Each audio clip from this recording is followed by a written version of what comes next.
এটা তো আসলে নতুন কিছু না, আমরা তো সব সময় বোঝাই যে আজকে রাস্তায় যাইতে যাওয়ার সমস্যা হচ্ছে, কয়দিন পরে দেখেন যে সে নিজেই আবার কোনো না কোনো কারণে রাস্তা বন্ধ করতেছে। এটা তো আমাদের একটা অভ্যাসে পরিণত হয়েছে।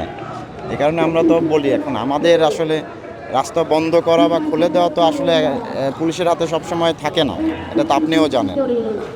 তো ফলে যেটা হয় কি যে আমরা এইগুলো সবাইকে একটু শিক্ষা নেওয়ার কথা বলি যে দেখেন আজকে আপনি রাস্তা বন্ধ করলেন, হ্যাঁ অন্যরা এর ভুক্তভোগী হচ্ছে, কি অফিসে যেতে পারতেছে না, হসপিটালে নিতে পারতেছে না, এয়ারপোর্টে যেতে পারতেছে না, ফ্লাইট মিস করতেছে, বহুবিধ সমস্যা।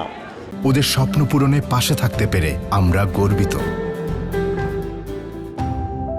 তো 2 দিন পরে দেখা যাবে যে আজকে যে রাস্তায় আটকে আছে সে আবার 2 দিন পর অন্য একটা কারণে রাস্তা ব্লক করবে, আপনি এখন রাস্তা ব্লক করেছেন, আপনি আবার ভিকটিম হবেন। তো এই কারণে আমরা এইটা বোঝাই একটা সময় দেখবেন যে আমরা হয়তো দ্রুত সময়ের মধ্যে সমাধানে আসতে পারবো আর কি। আমাদের নেগোসিয়েশন চলতেছে, কথাবার্তা বলছি, কারণ তাদের যে দাবি দেওয়াগুলো তো আসলে পুলিশ পূরণ করতে পারে না।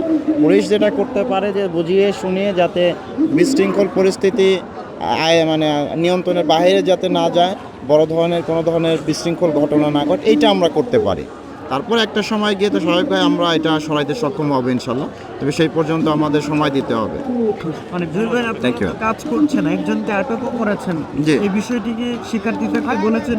এটা বলা হয়েছে, আপনারা জানেন আমাদের ডিসি স্যার আসছিলেন, তো স্যার বলছেন যে একজনকে আটক করা হয়েছে, আরও আমরা আগে আর এর আগে আমাদের থানা পুলিশ থেকে একজন করা হয়েছে, আরও যে যাদের নাম আছে তাদের আটকের বিষয়ে অভিযান চলতেছে।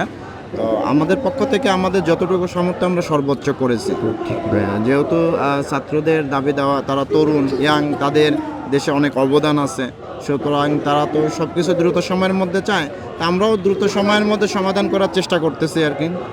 টোটাল কয়জন আটক হয়েছে? এখন পর্যন্ত কারো যায়নি, এখন পর্যন্ত টোটাল 2 জন আটক হয়েছে, ডিবি একজন করেছে, আমরা থানা পুলিশ থেকে একজন করেছি। তো বলে নাই মামলা হয়েছিল দুইটা হতো। মামলা তো একটাই মামলা, প্রথম মামলাটা হয়েছিল ওই কি বলে 326-এ, পরবর্তীতে টার্ন করছে। তাদেরকে গ্রেপ্তার করা হচ্ছে না কেন? কারণ আমরা তো 2 জনকে ধরা হয়েছে, ইতিমধ্যে গ্রেপ্তার করা হয়েছে। মূল আসামি এখন ঘুরে বেড়াচ্ছেন কিংবা অনলাইনেও দেখা যাচ্ছে তাকে। না, ঘুরে বেড়াচ্ছে এটা মনে হয় সঠিক না, কারণ হচ্ছে করছে এটা তো স্বাভাবিক, কারণ এটাও সঠিক তো, না ধরা পর্যন্ত সে তো দেশের মধ্যেই আছে, যদি না পালিয়ে যেয়ে থাকে। তো আমাদের তো ডিবি টিমও কাজ করতেছে, থানা পুলিশ কাজ করতেছে, আমাদের আশেপাশে সকল থানাতে জানানো হয়েছে, যেহেতু এটা গুরুত্বপূর্ণ একটা মামলার ঘর, আমরা সর্বোচ্চ গুরুত্ব দিয়ে দেখা হচ্ছে। DB team